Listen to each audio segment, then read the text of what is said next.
Apa gunanya mengembangkan Taman Nasional Komodo jika komodo sebagai satwa utama yang hendak dilindungi di sana justru terancam punah? Saya Wahyu Datmika dan inilah Opini Tempo.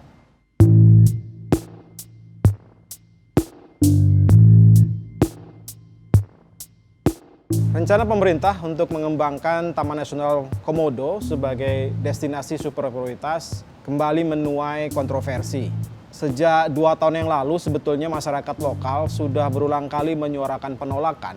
Namun kritik-kritik dan suara-suara tersebut sepertinya dianggap sambil lalu.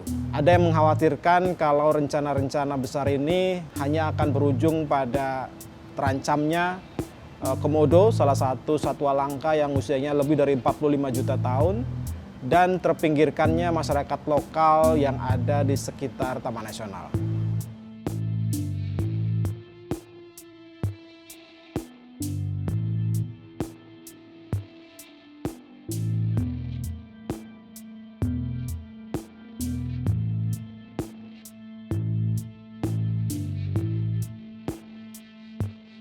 Ada beberapa masalah yang menjadi pokok dari penolakan warga. Yang pertama adalah kekhawatiran terhadap keberlangsungan komodo dan satu satwa langka lain yang ada di Taman Nasional, yaitu burung kakak tua jambul kuning. Pembangunan fasilitas wisata yang saat ini berlangsung dikhawatirkan dilakukan tanpa kajian dampak lingkungan yang memadai. Ada 2 persoalan yang saat ini mengemuka. Yang pertama adalah perubahan desain tapak di Pulau Tatawa yang direncanakan menjadi tempat salah satu resort wisata diving di Taman Nasional tersebut. Jadi semula wilayah publik di Taman Nasional itu hanya 6,4 hektar dan saat ini justru diperluas menjadi 17,4 hektar. Perubahan desain tapak Pulau Tatawa ini jelas bisa mengancam keberlangsungan satwa yang dilindungi di sana.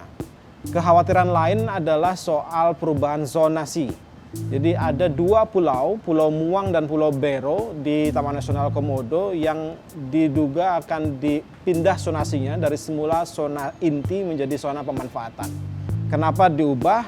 Ada dugaan jika pulau itu diubah zonasinya maka dia bisa dimanfaatkan menjadi kawasan wisata. Masalah lain yang juga menjadi aspirasi warga adalah rencana relokasi penduduk di Pulau Komodo dan di Pulau Rinca. Jadi ada ribuan warga setempat yang sudah bergenerasi tinggal di 2 pulau tersebut berdampingan dengan komodo. Pemerintah Provinsi Nusa Tenggara Timur dalam sebuah rapat mengungkapkan rencana relokasi penduduk dari 2 pulau tersebut untuk membuat wisata komodo itu sangat eksklusif. Ini tentu bertentangan dengan esensi ekoturism itu sendiri. Jadi sebuah wisata yang didesain sebagai ekoturism seyogianya menempatkan warga lokal sebagai bagian yang integral dari pengembangan wisata. Segala kontroversi seputar pengembangan Taman Nasional Pulau Komodo ini pada dasarnya berujung pada konsep pembangunanisme atau developmentalism dari pemerintah yang ketinggalan zaman. Pemerintah tampaknya menganggap faktor konservasi atau pelestarian alam adalah prioritas kesekian, nomor sekian dan harus mengalah pada kepentingan pertumbuhan ekonomi atau kepentingan untuk menarik devisa. Nah, pandangan-pandangan semacam ini sebetulnya sudah usang karena di era milenial seperti sekarang, kepentingan untuk menjaga alam, mengedepankan konservasi itu justru luar biasa urgent.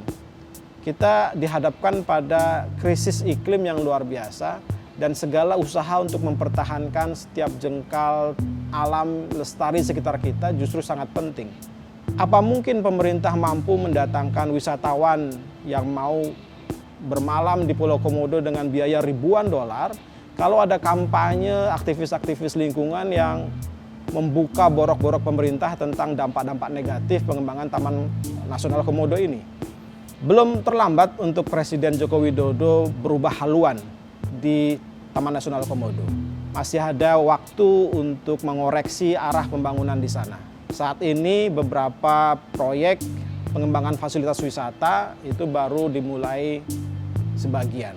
Dengan mengembalikan pengembangan Komodo pada esensi ekoturism, justru pemerintah bisa mendapat poin lebih ketika nanti misalnya KTT G20 dan konferensi tingkat tinggi ASEAN direncanakan dilangsungkan di Labuan Bajo pada 2023. Kepentingan pelestarian alam terlalu penting untuk dikesampingkan.